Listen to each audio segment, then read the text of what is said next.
It is not uncommon for people to state that their greatest fear is dementia.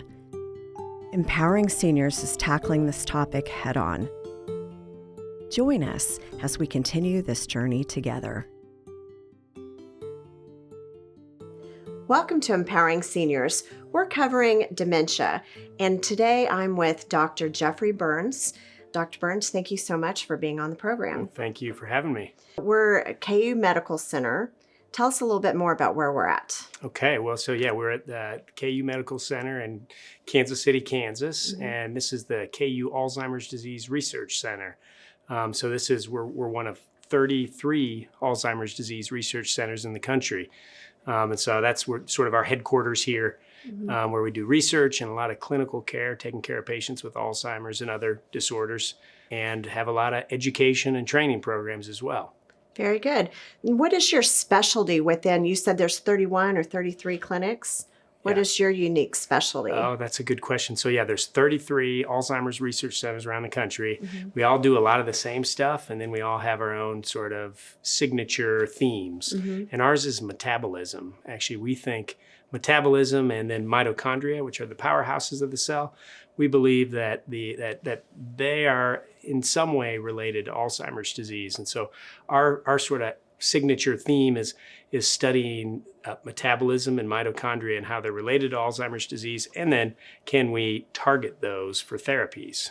We're working on developing drugs and then prevention strategies that influence metabolism, and we believe will promote brain health and potentially prevent Alzheimer's disease. And I would imagine it might have impacts on other types of disease prevention and wellness as well. Yeah, it does. I mean, and actually a lot of what we study is exercise and diet and even sleep. And these things they don't just help the brain, we believe. They help the body, they help the heart and the lungs. In fact, we think, driving heart and lung function is something that drives brain health.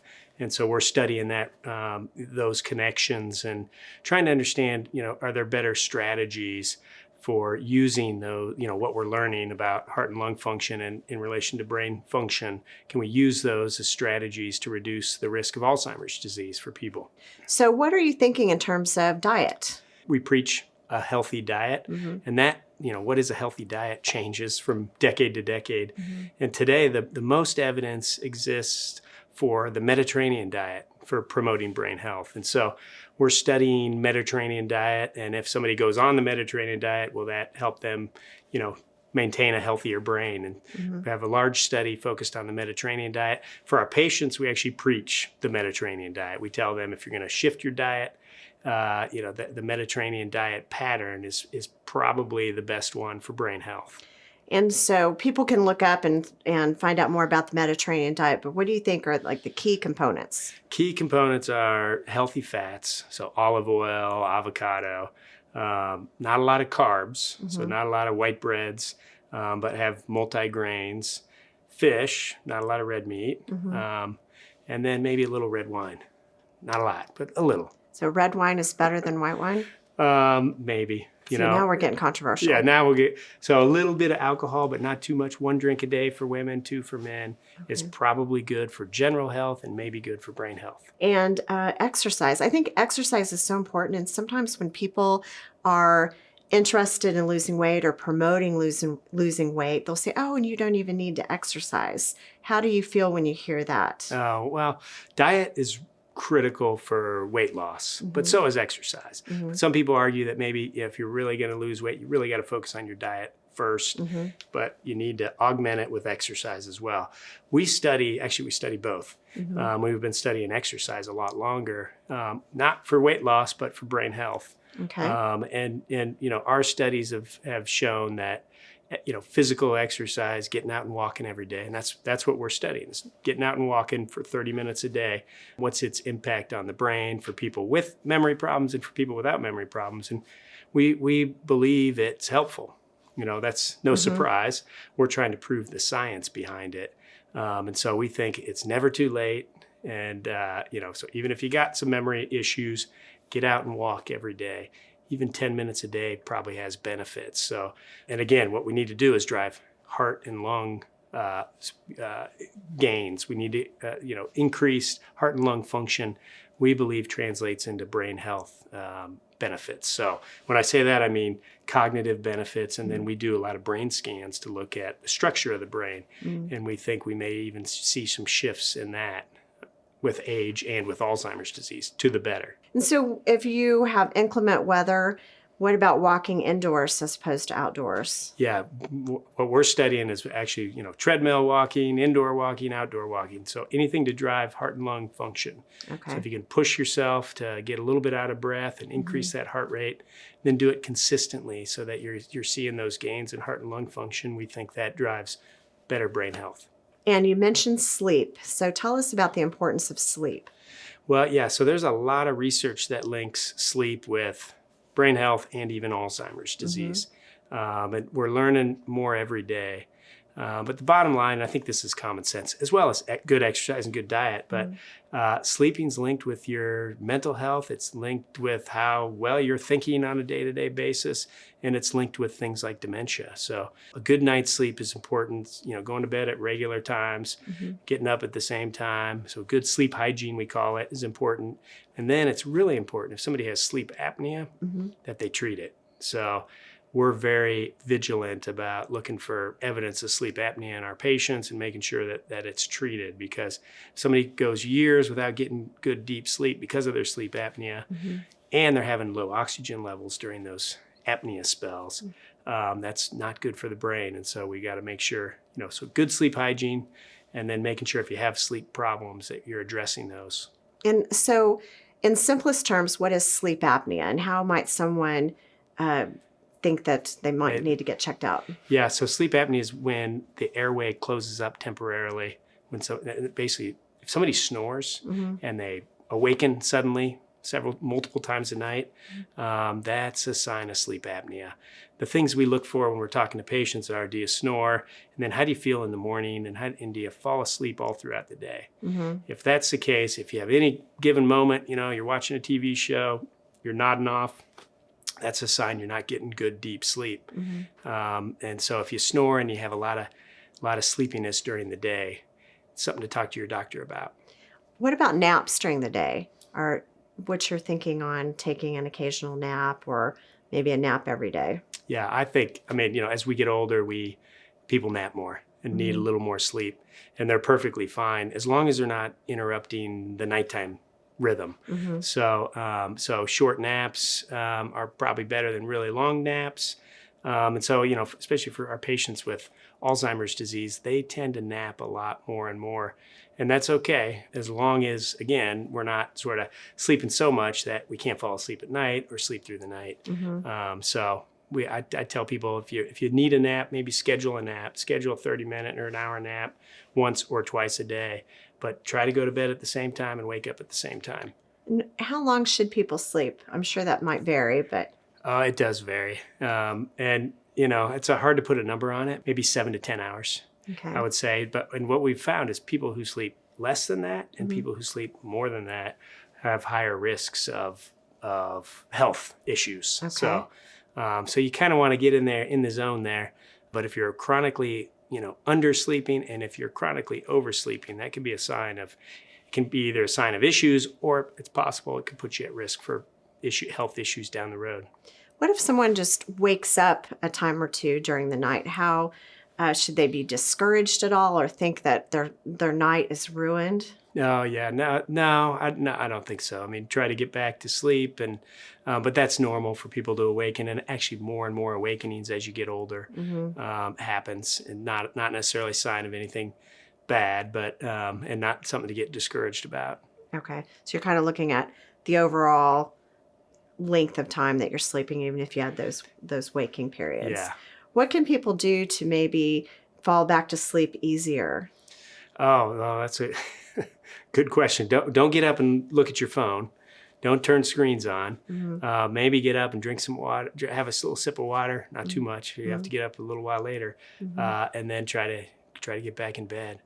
So when you look at your screen, how does that negatively impact you? And I hear about wearing the glasses to block out the blue light.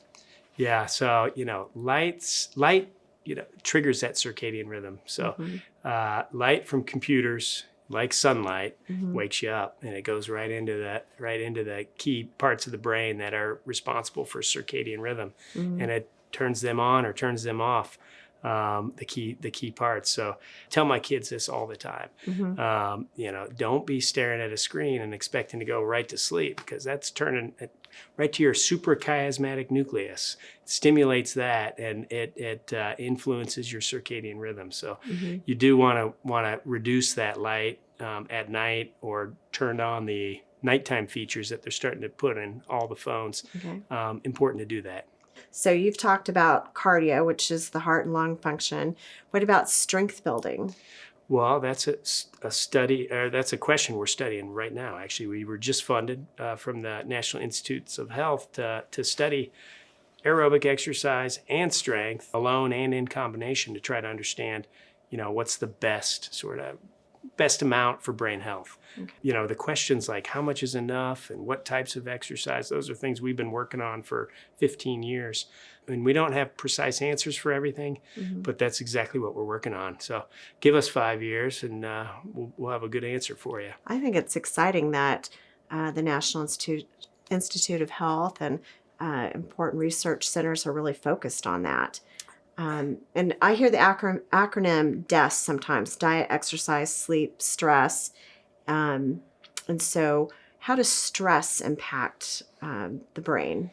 Yeah, stress is linked with brain health, and actually probably through cortisol and other sort of these changes that happen when somebody's really stressed out.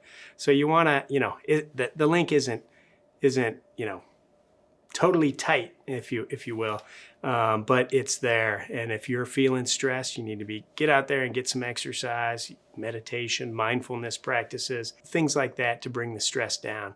But if you're really stressed, doesn't mean you're going to develop dementia and Alzheimer's disease, but your risk is a little bit higher. So work at reducing stress through various techniques. But if you have real anxiety, talk to your doctor and treat it. Okay.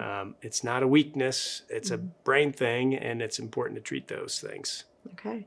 And are there, I would imagine there's diet impacts. Are there supplements too that people have any success with, do you think, when it comes to helping with maybe better exercise performance or better stress levels? Yeah, well, when it comes to brain health and Alzheimer's disease, we don't recommend any supplements. There's a lot out there. There's a lot marketed. There's a lot of interest in that.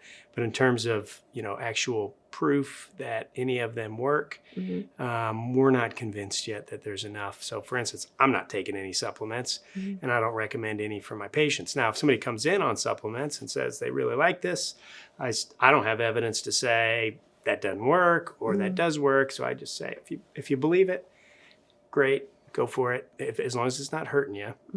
It's costing you something. So, but if it's not hurting you, fine. Now, one of my mentors, my scientific mentor, used to tell his patients, all you're doing with those supplements is making your urine really expensive. So he's a little more aggressive about it, but I'm a little more agnostic and say, if you believe it, go for it, fine, but it's probably not helping. Dr. Burns, oftentimes when people start to suspect that there might be dementia going on or they're diagnosed with Alzheimer's, they can get advice from a lot of different sources. So what do you recommend? Where do you recommend people turn? Well, I think, number one, if somebody's having memory problems, they should see a specialist, see a doctor, and get assessed. There are medications that we use and that can help. It's not if somebody has Alzheimer's, I think we want to know it. If somebody has something that might be causing memory problems that we can treat, that's reversible, we want to know it. But Alzheimer's is actually a treatable disease. It's not a curable disease, but we have 2 medicines that we've been using for 20 to 30 years that are helpful. Again, they don't cure it, but they slow it down. Then we have a new one that's an option for some patients in the earliest stages that we're sort of working out. There's a lot of controversy around it, but that's going to play a big role. And so I think it's important. Those are medicines that have been tested, gone really through gold standard clinical trials, and they're FDA approved, and that's where I would start. Okay. You get into the supplements, it's a lot more marketing than science. And so again, back to, it's fine if it's not hurting you and you're willing to pay the price, but those supplements have not been proven, and they haven't really gone through that gauntlet of scientific proof that there's some benefit with them. Well, I think what you said about get assessed is, I think that people will sometimes realize, and all the family realizes, there's memory issues. Yeah. And they're very hesitant to do anything. Maybe casually mention something to the family doctor, but maybe not go as far as to really get an assessment or diagnosis. Yeah. So a lot of people, I mean, it's tough. And that there's a lot of denial when it comes to memory changes. It's really hard for people who've been on top of the world for their whole life, and now they're starting to have memory problems. And so this can be a touchy subject, but I tell people, look, we want to do everything we can for you to keep you doing what you're doing and living where you're living as long as possible. And if there's things, that we've got that you could benefit from, come and see us, or go get evaluated. So it should be, less about that, about the defense mechanisms, and more about what are we going to do to keep you empowered and keep you doing what you're doing. And that's our goal. And if every patient we see is to try to give them what we've got that maybe they're not already on, or, do the assessment and take this head on. Yeah, because there really is no need for secrecy. If you just think about it in terms of any other maybe physical ailments or diagnosis that you'd have that seek out medical treatment. No, there's just a lot. It's a hard, very, very personal thing to have those kinds of memory changes. There's kind of vulnerability of the memory changes for somebody who hasn't had those kinds of issues. And now maybe their family's telling them, I told you that already over and over, and they're feeling defensive. But instead it's go get checked out, make sure you're doing everything you can through your doctor to empower you to adapt, to keep doing what you're doing. So I want to visit with you a little bit about what all you do here, because it sounds like there's so many different avenues that you're working on. We've got, again, we're one of 33 national Alzheimer's disease centers, and it means we have a whole lot going on. So our research has grown tremendously. We now have 125 different scientists that use our center to advance the field towards better diagnosis and better treatments, and then prevention strategies. We have a big education and training program where we're training new scientists, training new doctors, and then really trying to spread the word about prevention and treatment about Alzheimer's disease. And then our clinical care. We've got a big clinic where we see a lot of patients with Alzheimer's and other disorders like it. And then we've grown what we call our cognitive care network, which is a care network of primary care docs across the state of Kansas. And we're working with them to really try to improve sort of access to optimal care. We don't want people to have to come here to Kansas City to get optimal care. And so we're out working with docs who are totally capable of taking care of patients, optimally. And so we're working with them, and then we're supporting them. Our social workers are helping them with their patients so that they don't have to come here. We can do this in the community where patients live. So tell us about clinical research, and how do you find your participants?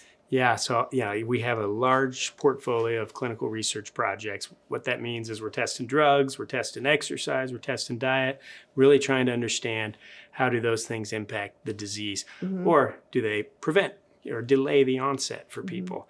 And a big portfolio. There's never been more going on in the Alzheimer's world than today. It's amazing the diversity of approaches for going after Alzheimer's disease.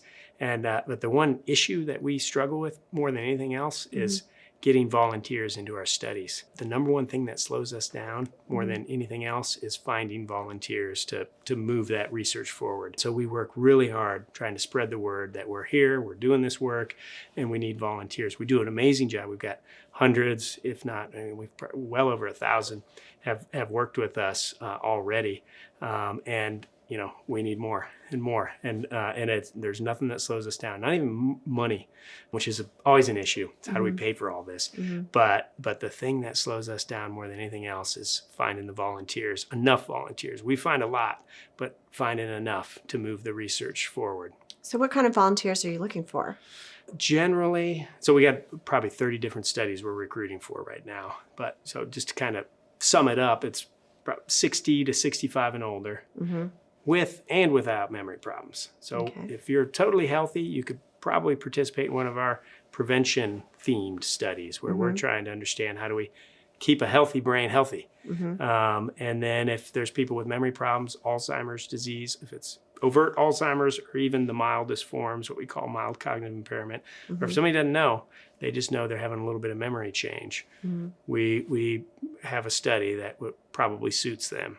And so you talk about Alzheimer's primarily, but does that cover like all the different cognitive disorders, or are you focused primarily on a certain type? Yeah, so this is the number one question I get is what's the difference between dementia and Alzheimer's? Okay. And dementia is just a broad term. It's an umbrella term that means memory and thinking problems that interfere with daily function. So new onset of memory problems that interferes with the things that somebody's always done. Broad term, lots of things can cause it.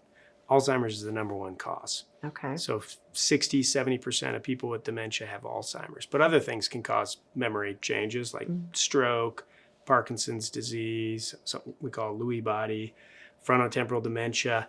So our work, the heavy focus is on Alzheimer's, but we also see frontotemporal dementia, Lewy body, Parkinson's. We see all those brain injury, stroke. So we see all forms of dementia or cognitive changes, but our focus is largely on Alzheimer's because it's the number one cause. Is it a myth that you can't diagnose Alzheimer's? I think that floats around a little bit, that it's impossible to know you have Alzheimer's until maybe after you've passed. Is that true or not true? Well, that is no longer true. Good. We are really good at recognizing the early changes of Alzheimer's and making an accurate diagnosis.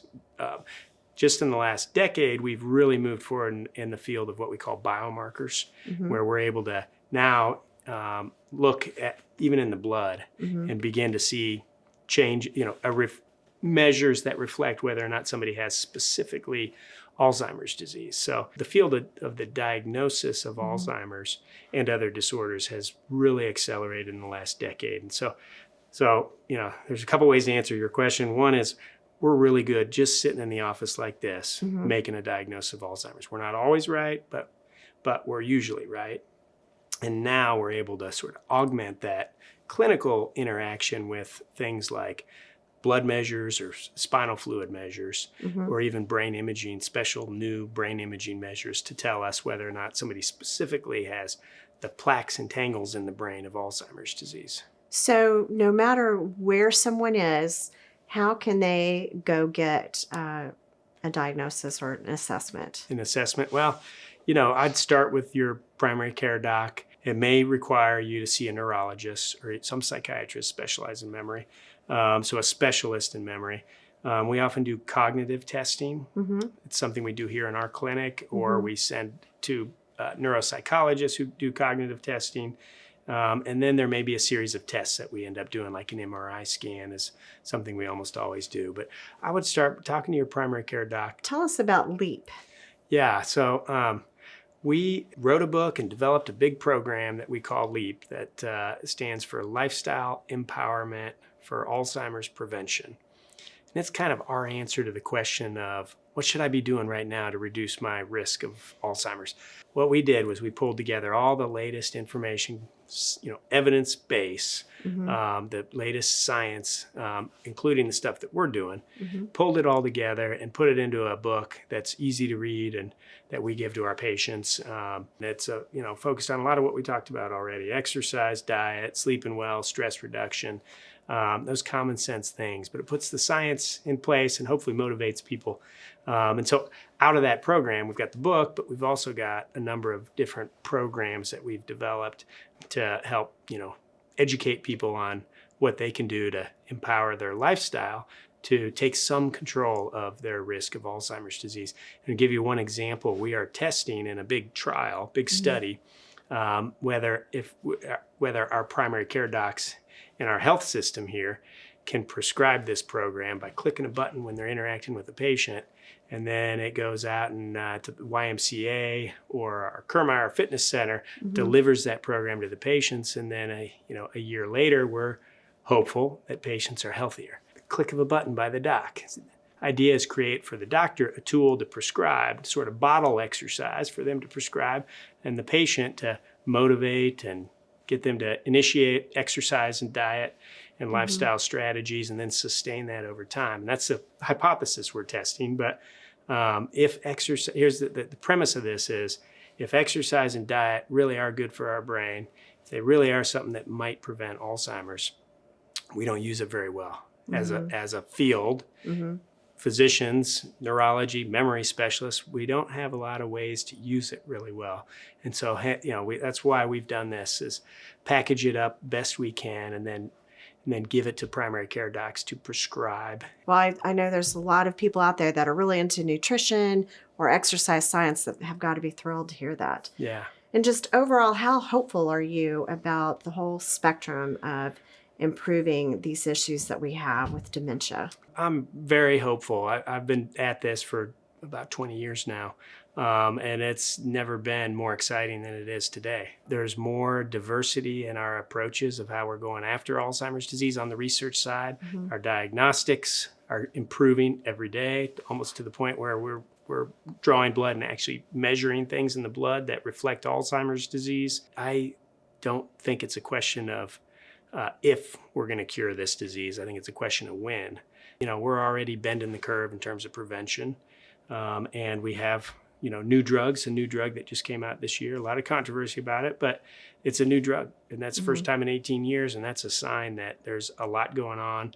That's, I think, the tip of the iceberg, or maybe the first step in the direction of basically, I think, a whole new day for how we think about brain health and Alzheimer's and other cognitive disorders. I like that, a whole new day. Yeah. So thank you for the work that you're doing. Thank you for your interest and for spreading the word. And thank you for watching. If you have questions about this series or anything that we cover on the show, reach out to us at empoweringseniors@kpts.org, or you can phone us at 316-686-4500. I'm Katherine Ambrose, and this is Empowering Seniors.